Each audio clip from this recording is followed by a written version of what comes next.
We also go for these magical moments because we have them. I want you to think about your last magical moment. Like the last magical moment. Like for some of us, the last magical moment was a dessert. Like, I'm serious. Like, and it hit nice. I mean, you put that in your mouth, you closed your eyes, and you went, ooh, wee. And by the way, I know it's true because I've had those moments too. My wife and I out at a restaurant, she say, babe, they got butter cake. I said, oh boy. We both like butter cake, right? We know we shouldn't. We know we shouldn't. We know we shouldn't. We know we shouldn't. So you know what, baby? Let's go ahead and order it. Let's go ahead and order that butter cake. Right? And it's a magical moment because I got the woman I love right across from me. Maybe we already had a glass of wine, just buzzing just a little bit. And she's looking good. She got dressed up on the date. That butter cake comes and it's got ice cream on top. And I say, what? They put ice cream? They shouldn't do that, baby. We don't eat dairy like that. It's just this one time. It's just this one time, baby. She has a spoon on her side. I got a spoon on mine. And we dig in. I look at her and I see that smile on her face. And it's in that moment, like something just hits my body. It just goes down the spine. And it's like just magical. Ever happened to you, Titus? Once? Okay, once, right? Just magical. Just magical. We both look at each other. We feel that magical moment. She smiles at me. I smile at her. And we know we shouldn't, and we eat the whole thing. It's just a little cream left. Maybe a few crumbs. Oh, we shouldn't have done that. Oh, we shouldn't have, but it was magical. You know the problem? The problem is many of us don't realize you'll never have that moment again. Sober. So we go back and we eat the butter cake again. And we eat the butter cake again. And we're looking for the moment. And it's good. It wasn't as good as the last time. It's good. And we forget that the butter cake has a cost.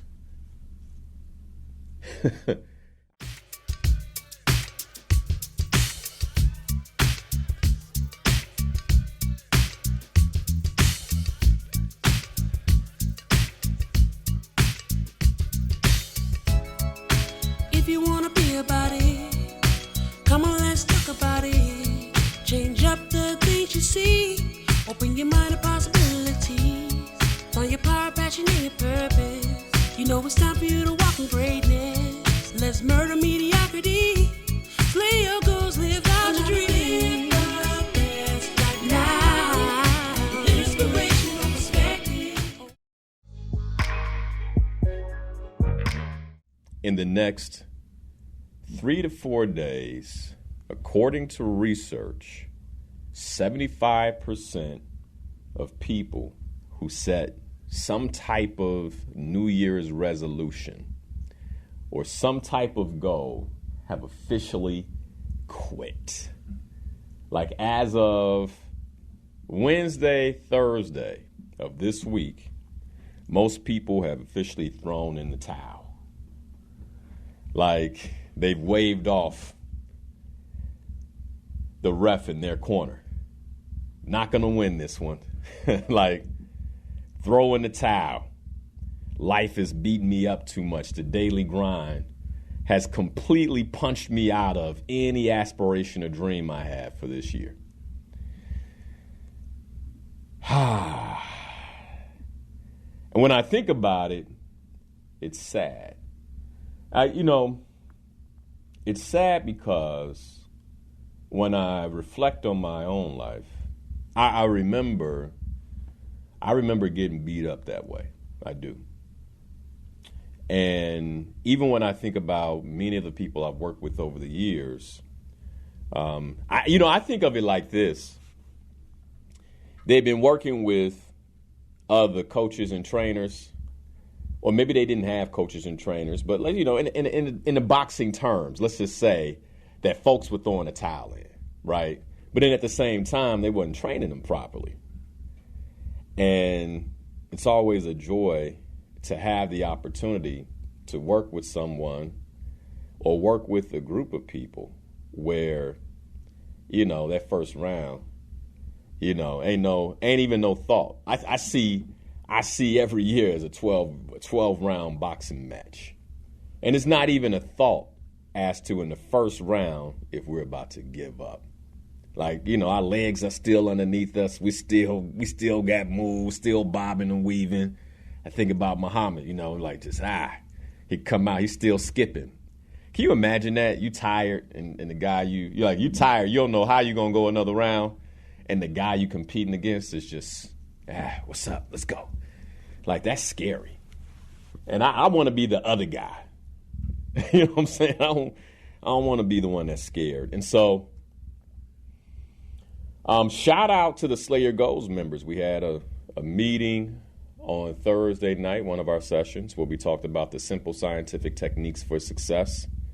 Just 5 techniques that will keep us in the game when it comes to our aspirations and our goals, our personal aspirations and goals. Shout out to them. First round, we're still in the game. Seconds are counting down on the first round. We're still in the game when 75% of people get knocked out in the first round when it comes to the goal setting process. That's one of the ways to think about it. 75% of people get knocked out in the first round. And here's another way to think about it. If you got knocked down in the first round, the fight's not over. And what I'm really afraid about, part of what I want to talk about, and it's a shout out to the cohort from yesterday, the Discover and Live Your Life's Purpose cohort from yesterday. We'll talk about that workshop. So shout out to them. But, man, if you get knocked down, you just going to lay there? And for anybody that had a 2024 aspiration that got knocked out of you, don't let that 10 count catch you. This is, today's show is about getting back up. It's time to get back up, man. It's like the year is fresh. I don't know about you, but I don't care what fight I'm in. I'm not trying to go down round 1. You don't hear from them guys no more. Who was that? Michael Spinks back in the day? You know who that is? You don't know that name? I can guarantee you that any listener my age is like, yeah, I remember that fight. Man, so Mike Tyson fought this guy. For you, okay? Mike Tyson fought this guy, and he was tall, he had reach, and they made a big deal about this fight, man. Oh, this is it for Iron Mike. It's over. And I think Mike knocked this guy out in 3 minutes. You know what I'm saying? First round, you don't hear from that guy anymore. You don't take pictures, you don't see anything. I don't want to be that person when it comes to my goals. I don't want to be that guy. I don't believe any of us listening want to be that person. And so if you have been knocked down, then this show is for you.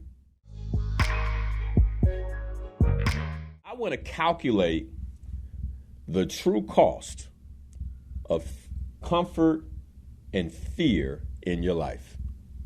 To calculate the true cost, what is comfort? And when I say comfort, one of the things we're going to explore today is the comfort zone. Now, one of the things I shared with the Discover and Live Your Life cohort from yesterday, we had a phenomenal workshop. I'm always blown away by how these groups come together. Each group seems like it was playing like they were supposed to be together, this group. And we had a range of diversity in the group. I was telling my wife last night that I don't believe there was anyone in the group that was under 40, and the eldest person in the group was 73. And as a matter of fact, I believe we had 3 people who were north of 70 who were a part of this cohort. And so it was a much more mature group, and everyone is living their life Some of them are retired.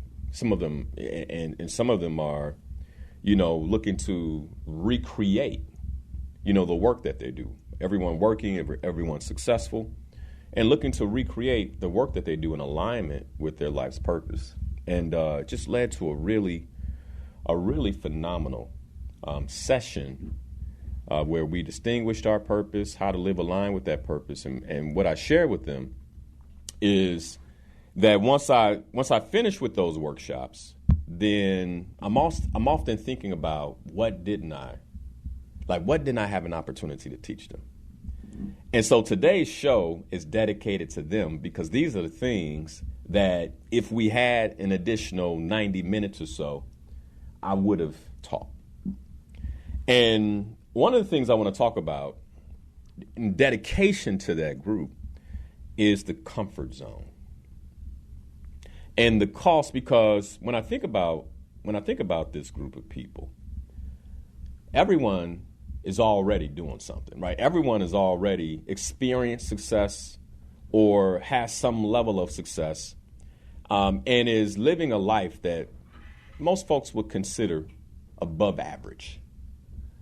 And when you're living a life that is above average, like sometimes you can get caught in this. It's funny, I was having a conversation with my brother yesterday about above average, because it's not phenomenal. It's not excellent, but it ain't bad. You get where I'm going? And so I believe many of you listening to me today, like when you reflect on your life, you're like, man, I'm living an above average life. Like I'm living a pretty good life. You don't have many wants. Well, hold on. You don't have many needs. A lot of us live in an above average life. We still got a lot of wants. Like there's some things I would like to do, I want to have, right? But ultimately, you don't have a whole lot of needs. Like there aren't a lot of things you actually require to be comfortable.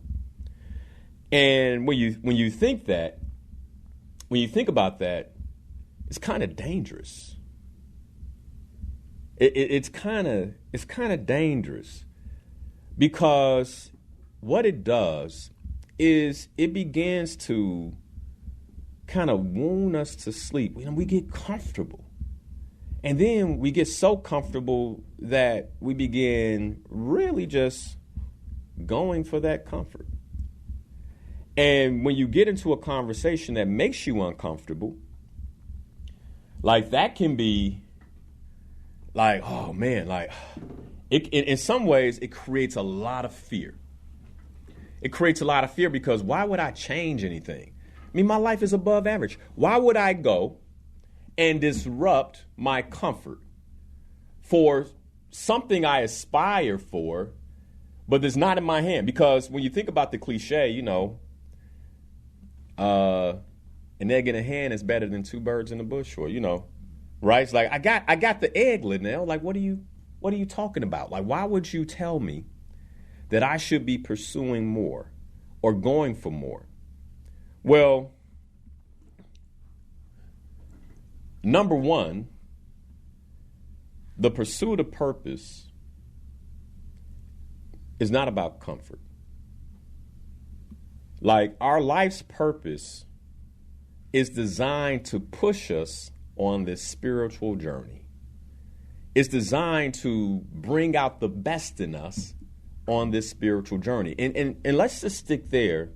When you think about bring out the best, like when you think about that term, bring out the best, the only way for me to bring out the best in me or to bring out the best in someone else is I have to be pushing myself to the edge.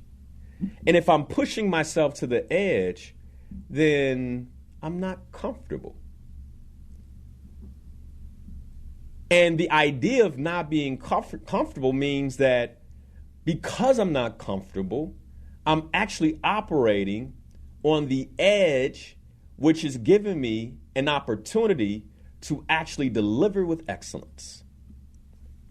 like to actually deliver in my life with excellence. And to be clear, what was excellent yesterday is just okay today. I mean, that's how it goes. I mean, think about the technology you have in your hand.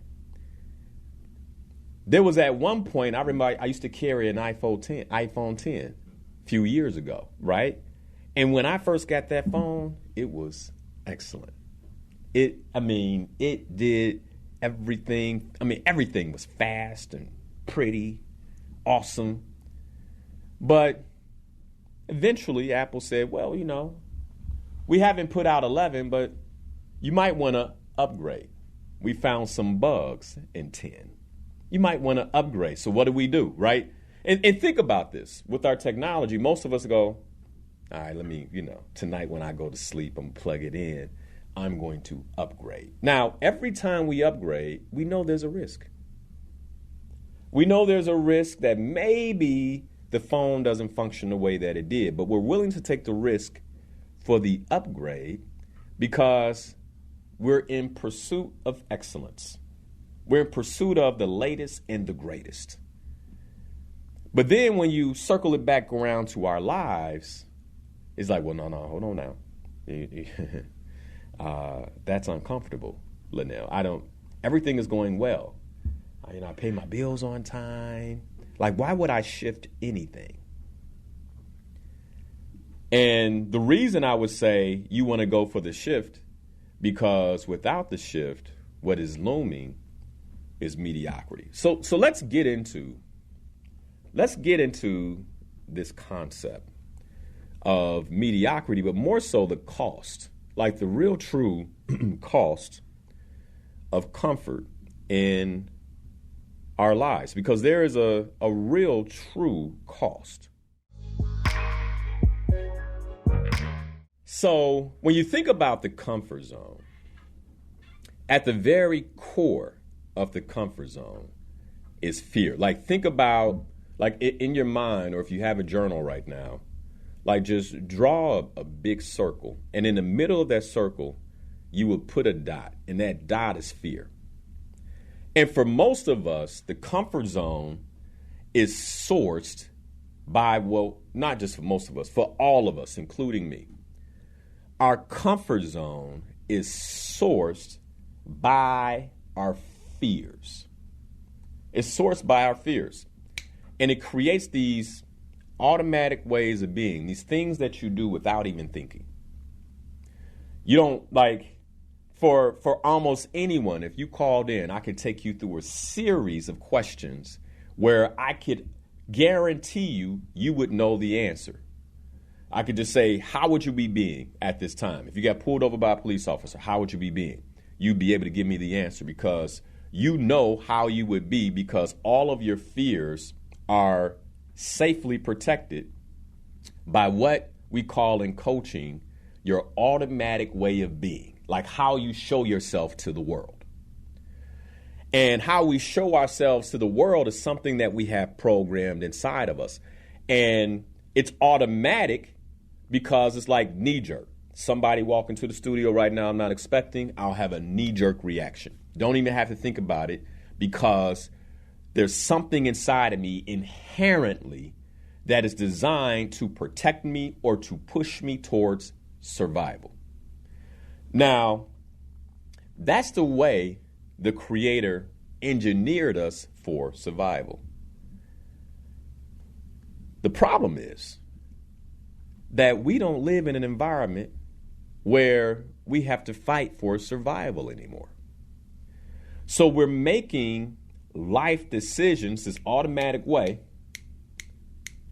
And what's beginning to happen is the next big thing for most of us is about feeling good. Like, that has become, instead of being willing to become uncomfortable and fight for our aspirations, fight for our dreams, fight for our goals, most of us have succumbed to our automatic way of being, and we just go for the next moment we can feel good. We work our way to the next moment we can feel good. I can imagine that many folks listening, this is how, not exactly, but this is how it goes when you get off work. You're like, oh my goodness, it's been such a long day. Okay, what am I going to eat tonight, right? What am I going to eat? And then, for the most part, we're going for comfort food.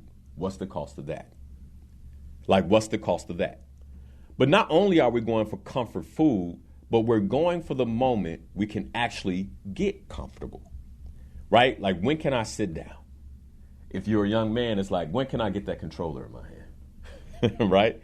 Like, when can I get that controller in my hand and just zone out and just, play the game and pick up where I left off? That's comfortable, right? If you're maybe a middle-aged woman, it's like, when can I get on that couch and get that TV on so I can just kind of and just laugh at my favorite program? But then what's the cost? What's the cost of that comfort? Because night in, night out, comfort food, sitting down, being sedentary, like, what is the cost of me pushing myself to that point of comfort so I have temporary, because this is all it is, temporary relief. Temporary relief before I fall right back into the pattern of hard work and exhaustion. Add up a decade or two of being comfortable, and typically the cost for most of us, high blood pressure, medications. So now, after the meal, I can't just get right to the television program, and if I do, I bring my bottles with me so I can put the pills in my hand as I'm watching. But I'm comfortable again. But then what's the cost of that? Until one day, many of us, we're laying in a bed in a hospital and we can't get comfortable anymore. You can't move in a way where you feel comfort. You can barely move your body, and if you can move your body, like, there's always pain, and maybe you're just pressing the button so the nurse can come in and bring you some comfort. Like, what's the real cost? Like, what's the real cost of comfort?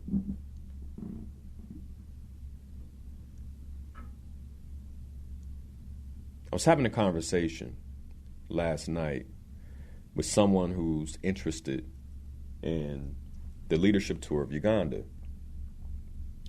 And I was asking, like, what's holding you back? It's like, well, I'm 51 and out of shape. And here's the thing. Let's be clear. That is most 51-year-olds. Like we can't even, somebody's like, Like, no. Look in the mirror. Like, look in the mirror. Because could you up right now and climb up and trek and climb a mountain? Could you do it right now? Right now. Most people can't. Like, so let's be clear, right? Excellent rebuttal. So then the question becomes, are you willing to keep paying that cost? Are you really willing to give up on lifetime opportunities because you've been comfortable? Or is it time to literally drive discomfort? My answer was, well, it looks like you're going to have to get on the treadmill and start walking. Because y'all know me, like, I'm like, okay, and looks like, we leave March 29th. What are you going to do? What are you going to do about that? But see, the thing is, that's uncomfortable. Now, I have to get uncomfortable, but then what's on the other side of getting uncomfortable? An absolutely life-changing, life-transforming experience, a one-in-a-lifetime experience. And most of us aren't living that way. Most of us aren't living we're not living that way. And when you look at the cost of that temporary comfort, Linnell, you don't understand how hard I work. You don't understand how stressed out I am at the end of the day. Okay. But what will the cost be?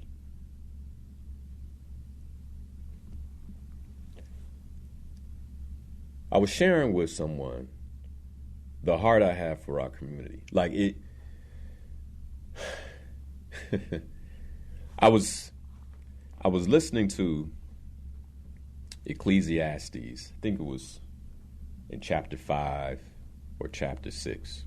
Just kind of moving around. I mean, it might have been yesterday, driving to my office to prepare for the workshop. And one of the things that King Solomon said was that a wise man experiences grief. The more knowledge you have, the more grief you experience. It hit me, man. Because when I think about our community, my heart hurts. It literally hurts. Like I experience grief on a often, and I'm not, somebody say, did he just say he's wise? I'm saying that I got a little knowledge about a few things. And one of the things I know is that we just aren't healthy. And one of the reasons we aren't healthy is because our trauma, our past trauma, our generational trauma, the epigenetics of that trauma has most of us locked in on comfort. Most of us locked in on comfort. Like, you know, what's wrong with getting out and taking a walk? Well, no, I mean, you live in Chicago. You know how cold it was, but it's not cold now.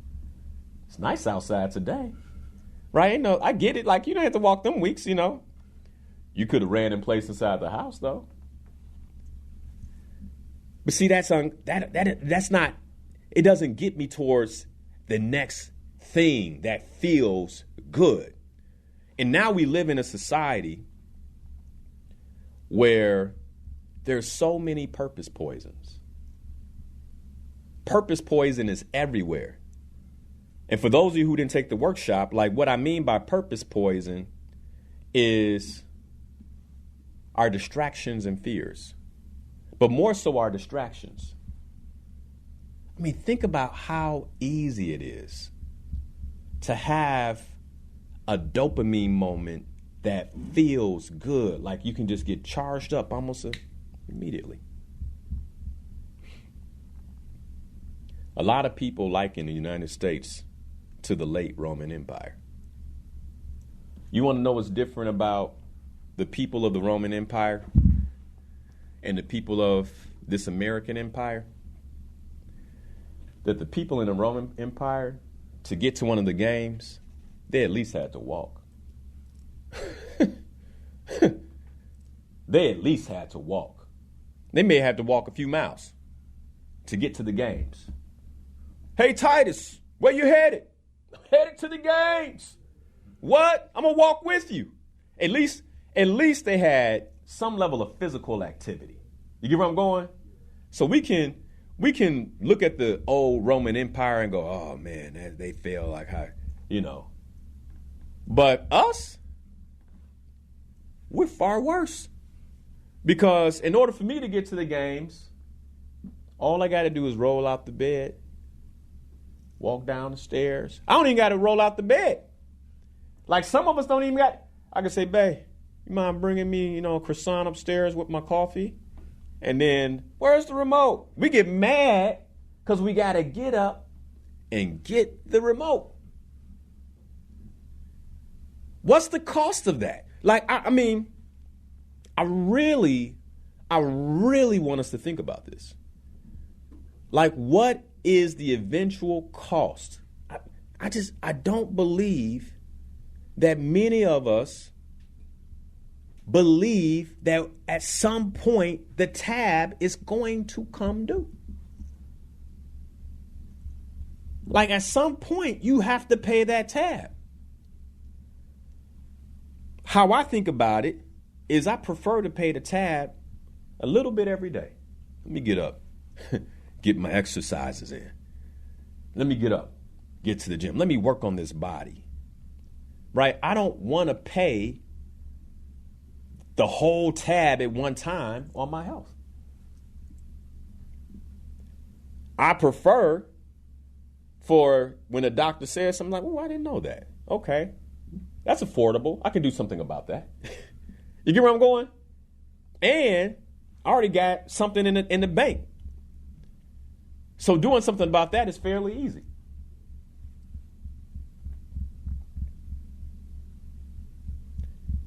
What happens when the tab comes due?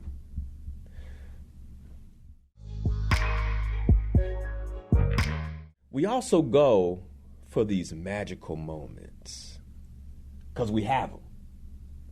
I want you to think about your last magical moment. Like the last magical moment. Like for some of us, the last magical moment was a dessert. Like I'm serious, like, and it hit nice. I mean, you put that in your mouth, you closed your eyes, and you went, ooh wee, And by the way, I know it's true because I've had those moments too. My wife and I out at a restaurant, she say, babe, they got butter cake. I said, oh boy.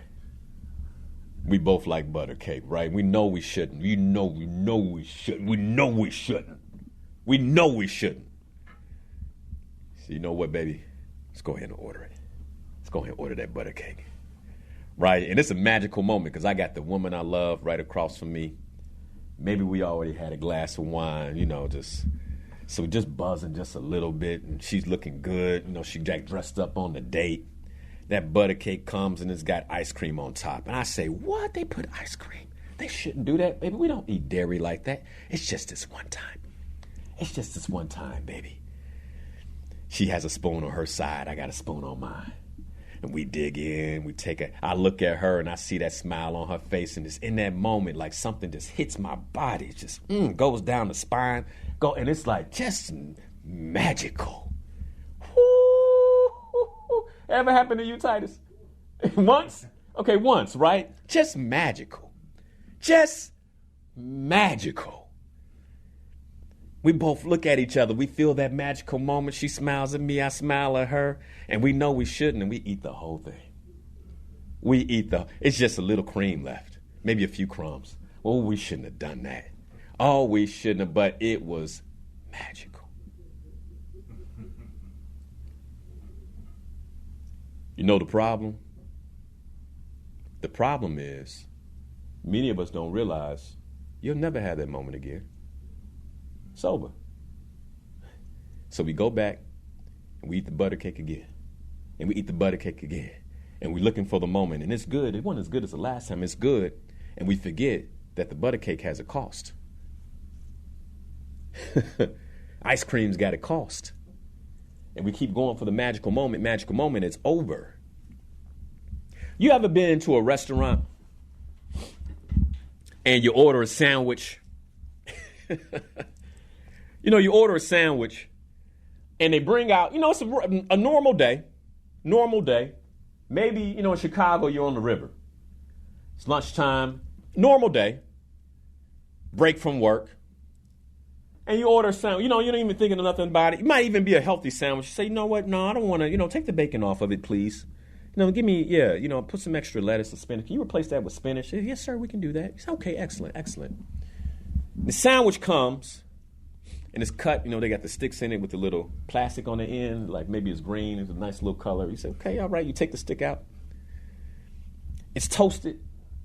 And maybe you can even see some of the sauce dripping on it. You go, ooh, this is going to be, and you bite into that sandwich. Oh, my, oh, my, oh, my, oh, my. Oh, it's ever happened to you? You bite into the sandwich and you think, oh,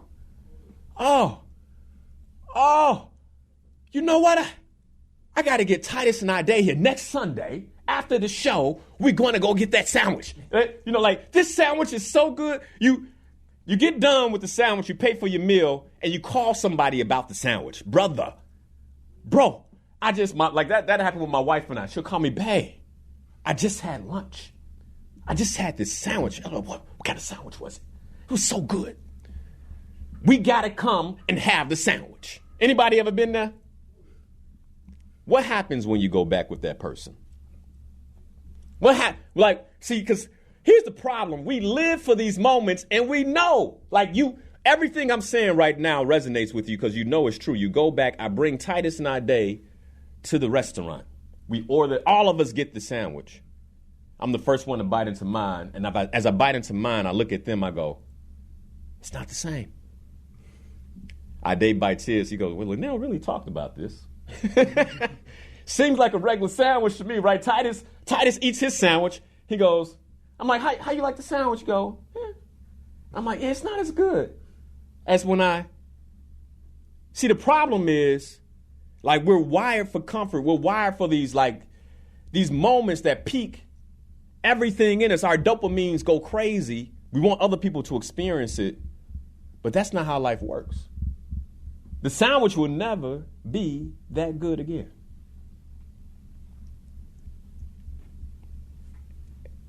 And I don't believe many of us have accepted that reality. So we keep going for it, going for it, going for it, going for it. Instead of focusing on the goals, focusing on the real dream. See, because the problem is nowadays, almost everything has a dopamine hit instantaneously. Bow, bow, bow. And the goal takes time. The celebration for that's a month, 2 months, 3 months down the road. And everything comes so fast. Satisfaction comes so fast nowadays. Most people don't have the fortitude. And the problem is, because we don't have the fortitude, eventually, we're going to pay the cost. We're going to pay the cost. Because inside of your comfort zone, I promise you that you are going for everything that feels good, and you're going for recreating the magical moments. Today is Championship Sunday. I guarantee you a brother listening is remembering how phenomenal Championship Sunday was last year. And right now, they're probably at their house preparing the championship party to recreate the magical experience they had last year. And at the end of the evening tonight, they're going to have a little pit in their stomach because it's going to be disappointing. Because that moment you created last year, you'll never get that back. See, a lot of us, we're just going for the last hit, the last moment. And what I want to do this morning is let you know, like, man, there's a cost to that. Like, it's a cost to looking back and trying to recreate moments. What are you going to create for your future? How does what you want to create for your future fit into Championship Sunday? Because maybe, based on your future, you shouldn't drink like that. You shouldn't drive home like that. Because you made it home last year, but you might not make it home in one piece this year. You get where I'm going? Well, I'm okay. Typically, I can make it. So we use the past as a reference for how we're going to live our future, because we don't believe that the tab is going to come due. We don't believe it.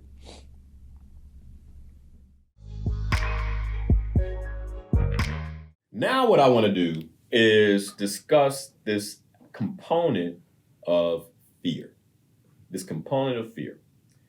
And so we talked about the comfort zone and how the comfort zone is fear-based, right? The comfort zone is fear-based. And we play these tricks. Like one of the comments in Facebook, I think this is really good for anyone who was listening in the first hour to hear. One of the comments in Facebook is, one of the listeners was asking, let me get to this question real quick. So she said, so just to be clear, you are distinguishing that the goal of comfort is a derivative of fear, which isn't the same as intentionally caring for ourselves from a place of love. And I thought that was a great question, because my answer was 100%. I gave an example of a client that I have that was sleep deprived. And one of the things that we were doing is how can we begin to support you in getting a minimum of 7 hours of sleep, like a minimum of 7 hours of sleep. And this client was having a hard time doing that. And what we distinguished is the client was having a hard time doing this because, she is an entrepreneur, owns her own business. And so working long hours, often 7 to 7, this is, this is not, this is what entrepreneurs do, right? So working 7 to 7 p.m. And by the time she would leave the office and get home and have dinner, maybe by the time she had dinner, it's 9 o'clock, which by the way, according to health experts and sleep experts, is too late to be eating, right? And so she'd have a late dinner, which already is going to disrupt her sleep. But then after that, it's like, I need to unwind. So then she would climb into the bed and maybe watch a movie. Movie's 2 hours. So 9 to 11 now, it's 9 to 11, or maybe it's not even 9, because by the time she takes a shower and finally gets unwound and maybe has a conversation with a girlfriend, it's 10 or 11 p.m. And now she's watching a movie. The movie's over at 1 a.m., and she has to be right back up at 6. But what we'll do is we'll say the movie was self-care. And it's like, well, how is that self-care? How is that self-care when you're depriving yourself of sleep? The movie's about comfort, and comfort is based on your fears. And if you watch the movie, you get to completely unplug from your day and actually assess what happened, assess what needs to be done, assess how you're going to push yourself to the next level. And so it really, truly is avoidance. But we'll say, well, self-care is how I take care of myself. I work so hard. And it's the game that we play. And it's all fear-based. So then let's get underneath this thing called fear. Like, what's the cost of fear? I think about the cost in my own life. And I want you all to really follow me here. I can recall one of the first things I did in alignment with my purpose that created a lot of fear, a whole lot of fear. And that was when I started my blog back in 2010. I was a corporate executive. It was like, we'll start the blog. And for me to put my word out there, to say things out in the atmosphere where people got a lot to say from the cheap seats, you put your thoughts out there and people will say, what makes you think that you can write on this? Who are you in the world, right? They're saying some nasty things. Even to this day, I get nasty emails from people who listen to the show and they want to, but there was a time where that was scary for me. To actually hear people say something negative about what I was doing. Now I know I'm doing the right stuff. It's like, all right, I need to talk about that more. But back then it was really scary for me. And if I had allowed that fear of putting myself out there to stop me, there would be no show. There would be no inspirational perspective. There would be no radio show. There would be no Slay Your Goals. Think about all of the, sometimes we really, truly don't understand the cost of taking one action in our lives. I wouldn't be a radio host. It was the blog that got me connected to radio. If I weren't a radio host, most of you would have never, ever heard of me. There would be no show. Think about the lives that were transformed as a result of this show. Think about Slay Your Goals. Think about the book. What if I allow fear to have a conversation with me and say, who do you think you are to write a book? You're going to write, and let's be clear, I'm a human being. So as much as I know how to set a goal and achieve the goal, instead what I could look at is, but I'm having trouble with this goal. How am I write a book about goals? And I'm having trouble. And this is how fears work, right? It starts to rationalize with you. Expert. How you gonna write about that? So then what if I listen to that rational conversation? Because let's be clear. Fear has a way of having a very seemingly rational conversation with you about why you shouldn't do what you intend to do. And it will seduce you with logic. It will seduce you with logic and create a case that makes taking action almost seem illogical. Well, why would you do that? What you gonna do? Why would you make a book? Why would you take all this time to write a book and give it away for free? That don't make no sense. That makes no sense whatsoever. And so what it does is it seduces us into what we believe is a rational decision.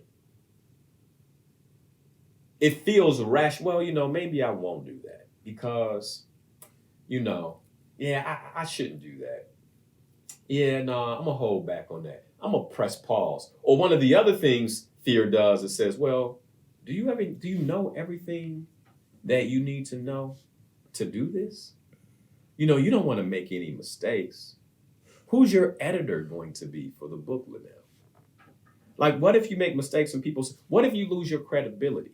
I mean, right now you're very credible. You could put this book out here and lose your credibility. So it has these seemingly rational conversations with you.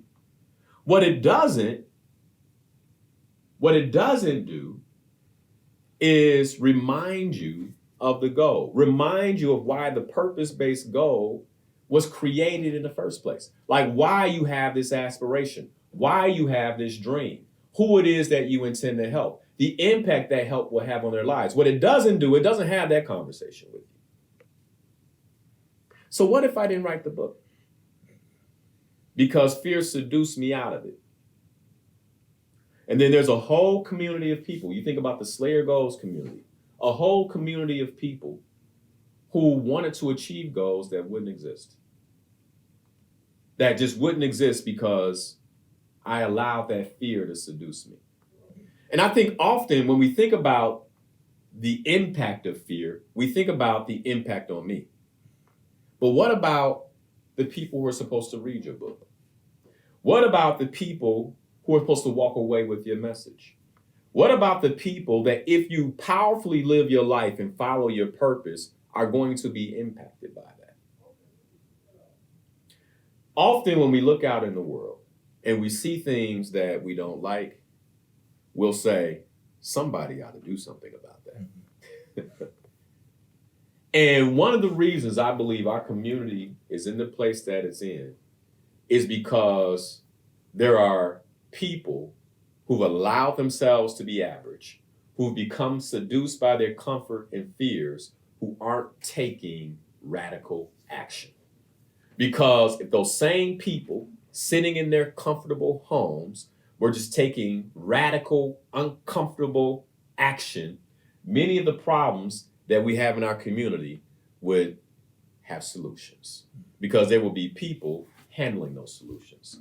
There would be men out there who have an intention to mentor young men, who began mentoring a young man who would have caused a crime that hurt someone else. But instead, you were talking to that young man. You turned them around because you got outside of your fears of how they would receive you and pushed yourself to the next level. We forget about the ripple. We forget about the butterfly effect that we have on other people. So the cost of fear is not just a personal cost that we'll have to pay.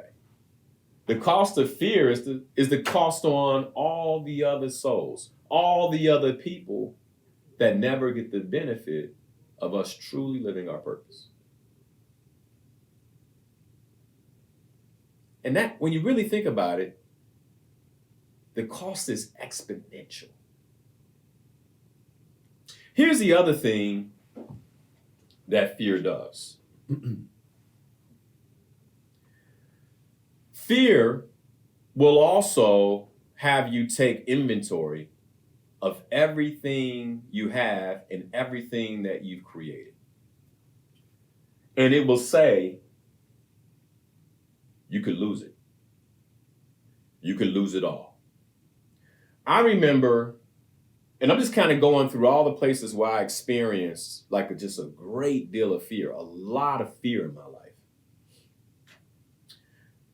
If I fast forward a bit from 2016 when I wrote the book, the one I skipped, which is a really big fear, was leaving corporate America.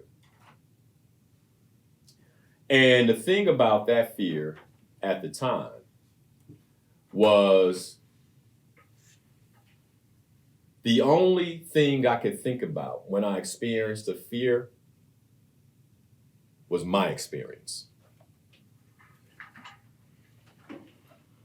Like the only thing I could think about when I experienced that was my experience. Like, what would happen to me if I leave corporate America and what I believe will happen, what I intend to happen, my opportunity to support other people falls apart. Like, that's all I could think about.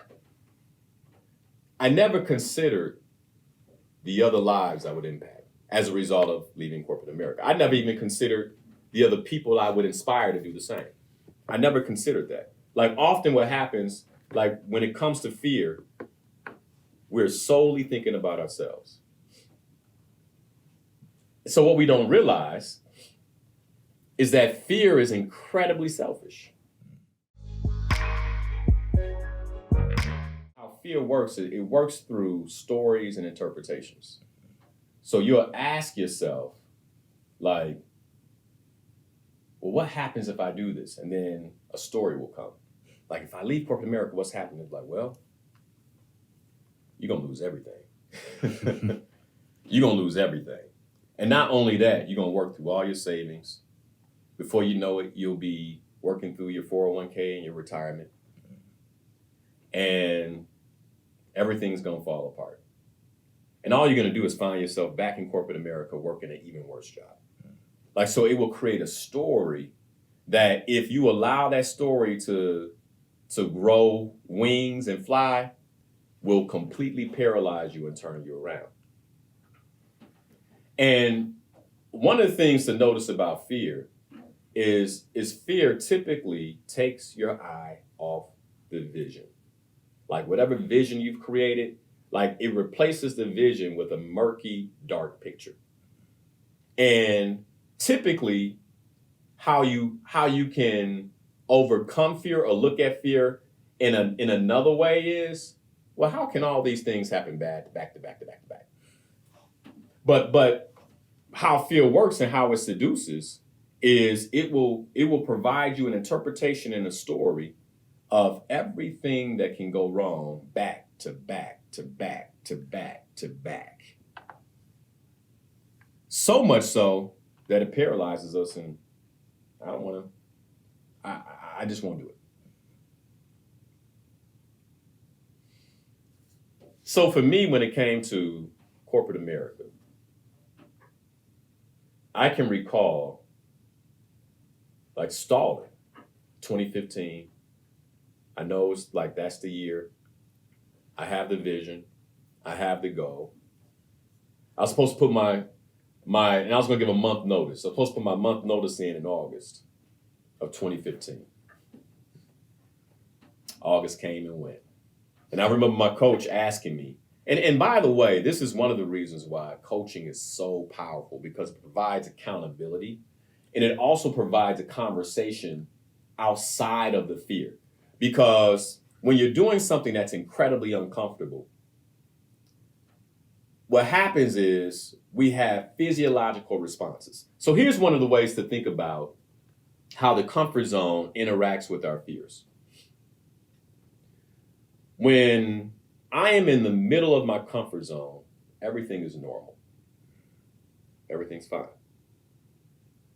But when I begin to press myself up to the corners of my comfort zone, like on the edges, that's when many of us are having physiological responses just to a thought.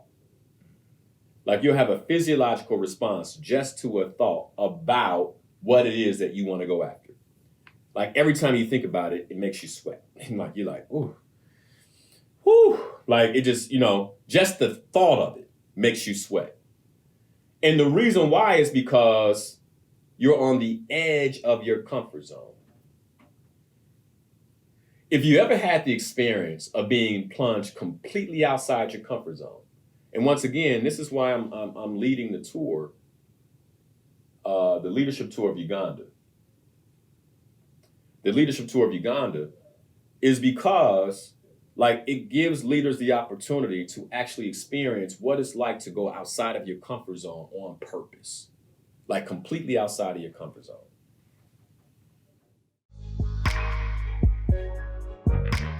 So fear, it operates in a very logical and rational way.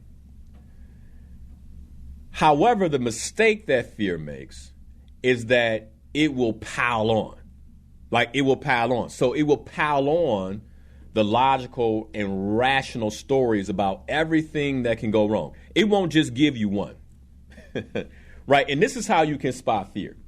Because if it were truly rational or logical, like, you know, when you think about one of the things that we do as entrepreneurs, like we'll create a strategic plan and often we'll say, okay, like what are some of the things we need to watch for? What are some of the weaknesses? What are some of the opportunities?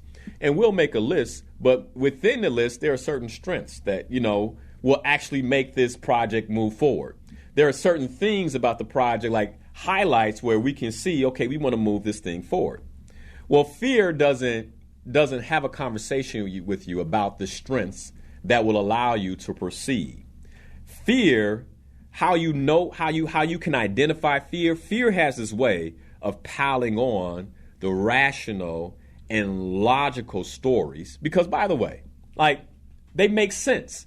This is why we listen to fear. It makes a lot of sense. And so, like, but it'll pile it on one after the other, right? To the point where if you really are paying attention, you can be like, all right, come on now. All of that's not going to happen. Like, let's be clear. All of that's not going to happen. But here's the other thing that fear does. And this is what we have to be really careful about. Because one of the things that I was sharing with the cohort yesterday in the workshop was that we only have two ways to create. We can create from fear or we can create from love. And my concern today is that the average person is creating their life from fear, which is why you're getting more of what you don't desire and more of what you fear. Like, think about that. So,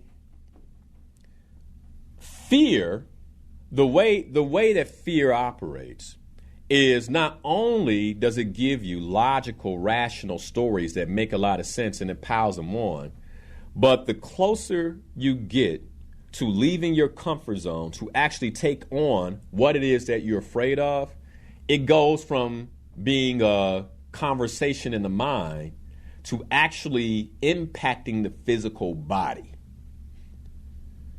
Like, I remember, you know, the year before I left corporate America, like, there'd be nights I would wake up out my sleep. Like, oh, is this really gonna, like, literally, it started impacting my body. Like, the fear began like when I would think about giving my month notice, like physiological response, like I would start sweating. Like, it started impacting the body.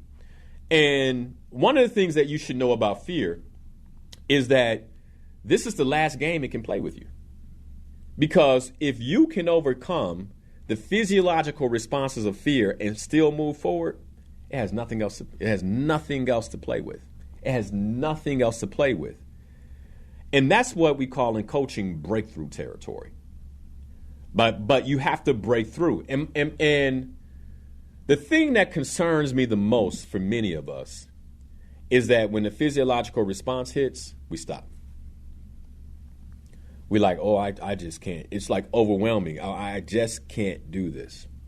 I just can't do this. I just, it's messing now. Now it's messing with my body.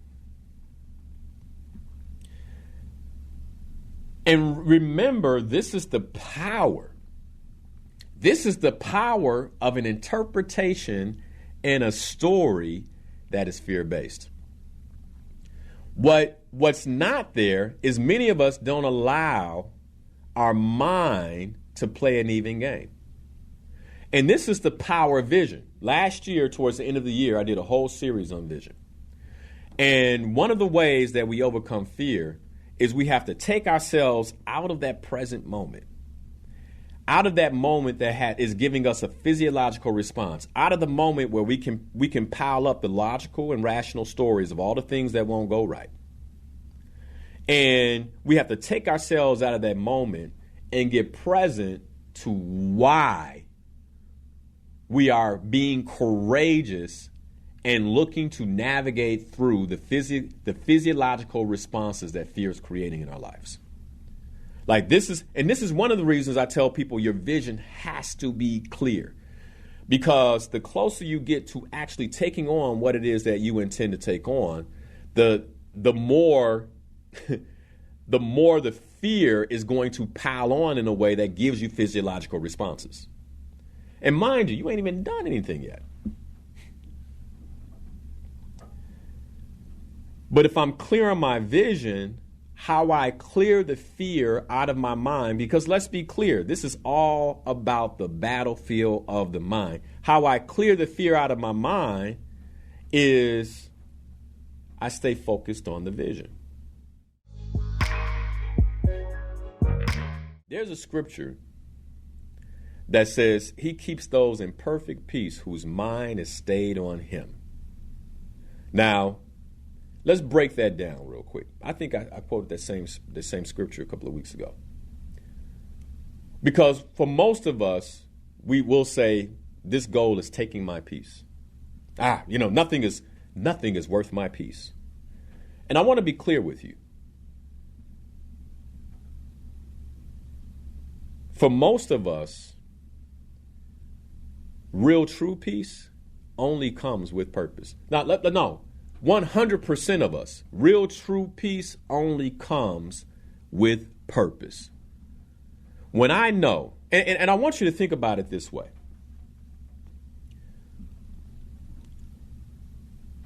I was designed to do something. I was sharing this with the Purpose cohort yesterday. According to science, at the moment of conception, it was not the first sperm that got to the egg. Most of us think it was the first sperm and the fastest swimmer. It wasn't the first. Like, according to science today, and I always tell people, don't believe me, go look it up. It wasn't the first sperm. It was the sperm that the egg accepted. Like, and what I love about that is it proves that we exist by design. Like, it wasn't the first one. It was this particular human body and DNA and collection of spirit and soul is designed to live in this moment, which means that we have a very clear purpose. Because instead of being you could be your brother or sister, and you just don't exist. You get where I'm going?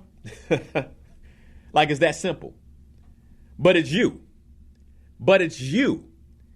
And the egg accepted that sperm for a reason. It's not by chance. There are no accidents. So now here you are, and you serve a purpose.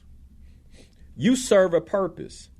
And the only way to have true peace in this life, the only way to live your life without regret, is to be in alignment with that purpose.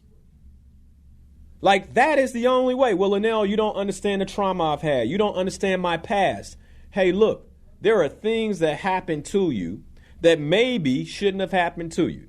There are things that you experience that maybe you shouldn't have experienced. It does not eradicate or erase your purpose.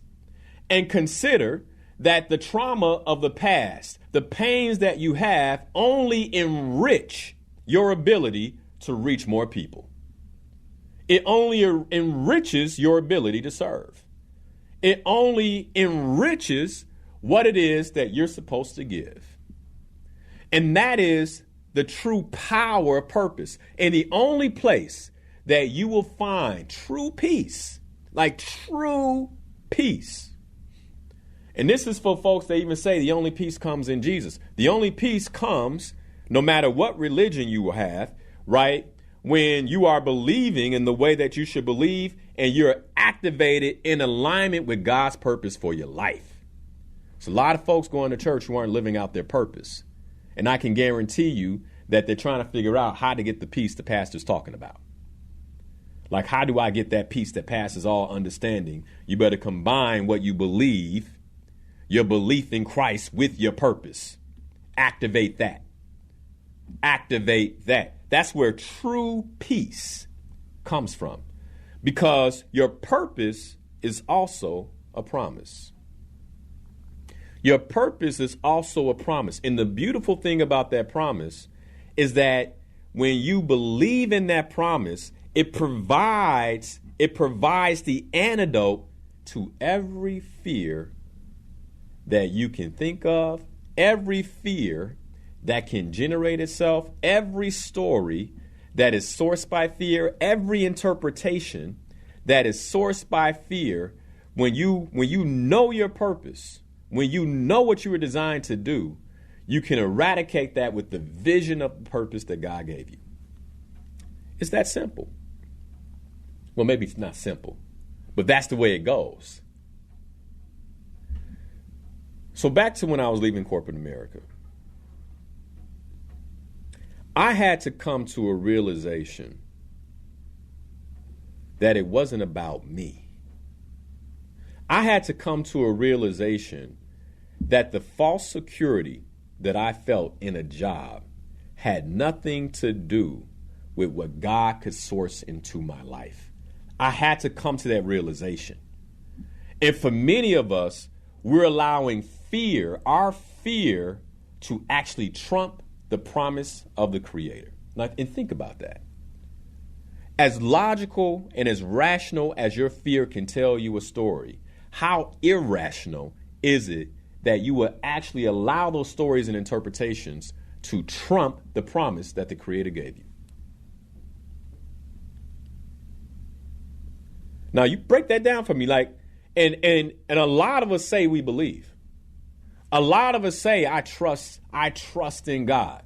A lot of us may call ourselves good Muslims. A lot of us may call ourselves good Christians. A lot of us may call ourselves all types of good things. But how deeply do you trust? Because if you trust as deeply as you say, then no fear should disrupt you. No fear should disrupt you. In the East, they have the yin yang. And the yin yang is based on the law of polarity. And when you see a yin yang, one side is white for the light, one side is dark for the darkness, right? And it represents the law of polarity. There are two places we can create from. Only two places. And the question this morning is, are you creating a life that is sourced by fear, or are you creating a life that is sourced by love, the love that you know the Creator has provided you, that no matter what you do, if you're aligned with your purpose, He will give you peace and He will give you prosperity. Period. And that prosperity may not come in the way that you think it is, but I'm going to tell you something, peace is priceless. And that's as prosperous as I need to be. If I can keep my mind in peace, that's everything. What sense does it make to have a whole lot of wealth, but I have no peace? I have no peace. I can't sleep at night. There's a cost to that. Fear is a seducer.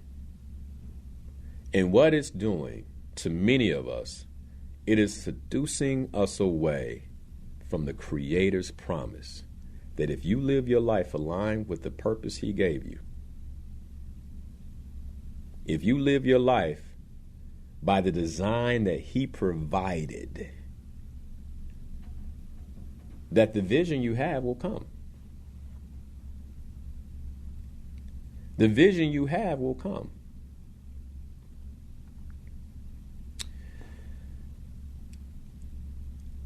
Here's the other thing. There is no comfort like peace. So while we live our lives going for comfort, comfort that's sourced by fear has a high cost. We talked about that in the first hour.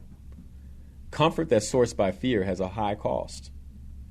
But when I began living my life based on the comfort of the peace that living my life's purpose provides, doing what I know is aligned with my life's purpose and what that provides, I get the comfort of peace. I was sharing with the cohort on yesterday that when 2020 came, It's funny because I often say, you guys have heard me say this before, that in 2019, life was good, was comfortable. And we got to get to a point when things are comfortable that is not okay. And so my prayer was, I remember actually praying like, hey, I appreciate this good life you've given us. But I need for you to provide the vision and provide the direction towards what will make me uncomfortable, because I know that when I'm uncomfortable, I'm growing. And I would pray that. Like, I need for you. Like, I didn't know what 2020 had in store. I didn't know I was getting, like, you know how the coach puts you on the bench sometimes. Say, take a rest. I need you in the fourth, right? I didn't know that's what the Creator was doing. So 2019, I'm like, well, why? You know, I'm looking for the vision that's going to make me uncomfortable. What's the next thing I'm supposed to do? Because let me tell you, if you're comfortable right now, that should be your prayer. Like, what's the next thing I'm supposed to do? What's the thing that's going to get me out of my comfort? Because when I'm uncomfortable, I'm growing. And if I'm not growing, I'm digressing. And I never want to digress. So my prayer in 2019 was, man, I'm comfortable. Everything is good. You know, wife's good. Family's good. Everything's good. Blah, blah. Business is good. Everything's coming in. Everything seems to be. I need to be uncomfortable. Like I'm praying for discomfort. Because at this point in my life, I understand that when I'm uncomfortable, when I'm pressing in some capacity, I'm growing. 2019, April 2020, I wasn't praying that no more. I was like, oh. But here's the difference. When 24, 25, 26% of my clients began dropping off, 40% of my revenue dropped off, I had peace. I had peace because you gave me this purpose. This is by your design, and whatever you're up to, yeah, it's making me uncomfortable, but whatever you're up to, I know you got my back. I know that I'll be able to take care of my family. Like, I know you got my back. And I remember saying a prayer. I said, what am I supposed to do right now? Like, I got all this free time. I don't have any clients. And I remember the Creator, and this is why purpose is so powerful. I remember the Creator telling me, deliver on your purpose. Like, you know how you get it hits you so hard? Deliver on your purpose. People need support. People need help. What's your purpose? And for many of you, if you remember those 2020 webinars, free webinars, weekly free webinars, that's why they were created. It's like, that's what you should be working on week to week. Work on that. I share this with people. 2020 was when I had my revenue breakthrough. The year where everything was supposed to fall apart, right? That's irrational. Like, everything was falling apart for certain people, was one of the best financial years. And it's the year where I spent the entire summer giving away free stuff.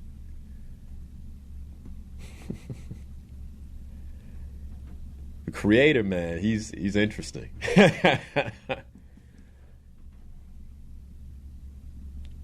Be careful of what you think you know.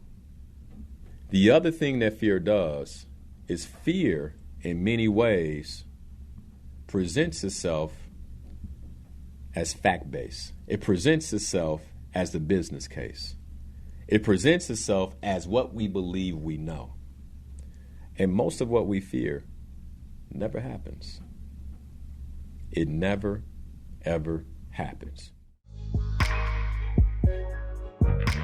What is comfort and fear costing you? When you look at your life right now, what are some of the things that you know you were supposed to do? Decisions you should have been made that you've stalled on because you've allowed yourself to become seduced by fear, or you've allowed yourself to become seduced by comfort. And my prayer today is that what I shared with you over the last 2 hours will shake you. It will make you uncomfortable. It'll get you to a point where you're going for uncomfortable. and you begin to operate powerfully outside of anything that you're afraid of. That's my prayer today.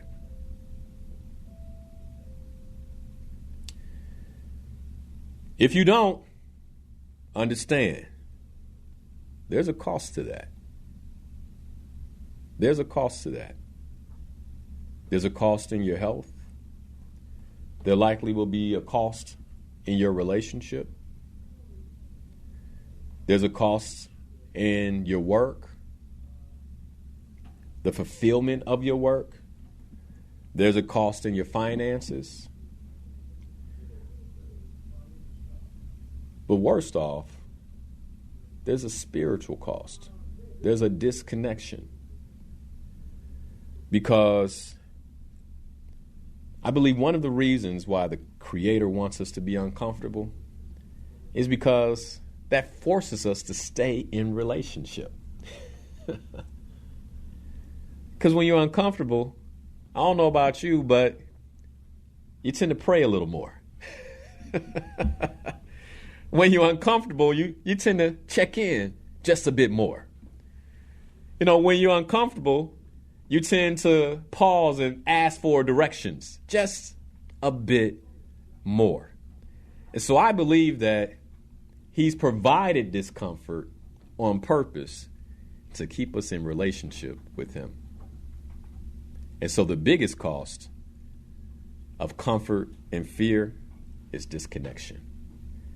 And I don't know about you, but disconnection doesn't feel good. I don't want to be disconnected. And so my hope is that the intent for all of us is to stay connected. And to stay connected requires that we navigate our fears with courage and we get uncomfortable. So what do you need to do this morning to get uncomfortable? That's today's show. I hope that this has blessed you. I hope that it's shifted something for you. And that all of us will be pushing ourselves to be uncomfortable on purpose so we can grow and create within the purpose that the Creator has given us for our lives. Hey, my inspired peoples, Linnell Harris here, certified ontological coach and trainer. I'm so excited that you're watching the channel. By the way, did you know you can catch the show live at 7 a.m. to 9 a.m. every Sunday morning? You can. All you have to do is go to my Facebook stream, Coach Linnell Harris, catch the stream live, or you can listen to the radio show via iHeart at WVON 1690 AM. But since you're here, if you love the content, I ask that you share it, like this particular video, and subscribe to the channel. I hope you're having a great day.